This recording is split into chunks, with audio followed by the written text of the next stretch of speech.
Hello everyone, welcome to जे पाठशाला political science. आज हम लोग पॉलिटिकल साइंस का जेनरिक पेपर आपका सेमेस्टर 3 का देखने वाले हैं कि कौन कौन से इसके सिलेबस में क्या क्या टॉपिक दिया हुआ है जो कि आपको पढ़ना है।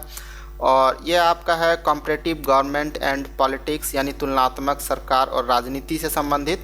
तो चलिए हम लोग देखते हैं कि इसमें क्या क्या डाला गया है। पहले बता दे रहा हूँ, ये नया सिलेबस है, 2025 का ये वीडियो है। तो अभी जो एग्ज़ाम होने जा रही है उस पर ये टॉपिक पे आपको क्वेश्चंस पूछे जाएंगे। सिलेबस में सारा कुछ इंग्लिश में दिया हुआ है, लेकिन मैंने उसे यहाँ पे हिंदी में करके आप लोग को समझा रहा हूँ ताकि आप इसे अच्छा से समझ पाएँ। तो चलिए वीडियो को शुरू कर लेते हैं। तो आप देख सकते हैं तुलनात्मक सरकार और राजनीति, कहाँ कहाँ के सरकार से आपको तुलना करना है। ब्रिटेन, अमेरिका, फ्रांस, स्विट्ज़रलैंड और चीन। तो इन सब जगह का आपको मतलब राजनीति को आपको समझना पड़ेगा, ठीक है। और उसके बाद आपको इंडिया के जो संविधान है उनसे आपको जो है इन्हें कंपैरिजन करना पड़ेगा। एक्चुअली मतलब ये जो संविधान है ये सब, ठीक है। बाकी संविधान के बारे में तो आपको पता है कि ये सब तो भारतीय संविधान के भी स्रोत हैं। इसमें आपको एक्स्ट्रा आपको चीन के बारे में भी कुछ पढ़ना पड़ेगा और इससे आपको एक समझ मिलेगी कि हमारी जो गवर्नमेंट है वो बाकी सबके गवर्नमेंट से कैसे मतलब अलग है।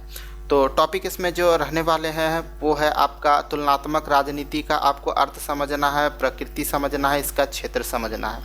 आपको संविधान की मुख्य विशेषताओं का अध्ययन करना है, लेकिन आपको ध्यान में रखना है ब्रिटेन के संविधान, अमेरिका, फ्रांस, स्विट्ज़रलैंड और चीन, ये सब जो संविधान है, ठीक है, ब्रिटेन, अमेरिका, फ्रांस और स्विट्ज़रलैंड और चीन का, यहाँ के संविधान की प्रमुख विशेषता से संबंधित आपको प्रश्न जो है वो तैयार करके जाने हैं। उसके बाद है आपका तुलनात्मक राजनीति के अध्ययन के दृष्टिकोण।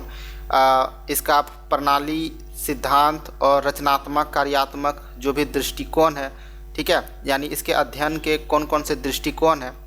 आप जब तुलना करते हो एक राजनीति का दूसरे राजनीति से, यानी एक देश के सरकार का दूसरे देश के सरकार से, या फिर संविधान का एक देश के संविधान का दूसरे देश के संविधान से, तो उसके कौन कौन से सिद्धांत हैं, ठीक है, जिसमें आपको ये रचनात्मक और कार्यात्मक दृष्टिकोण के आधार पर उसका अध्ययन करना है।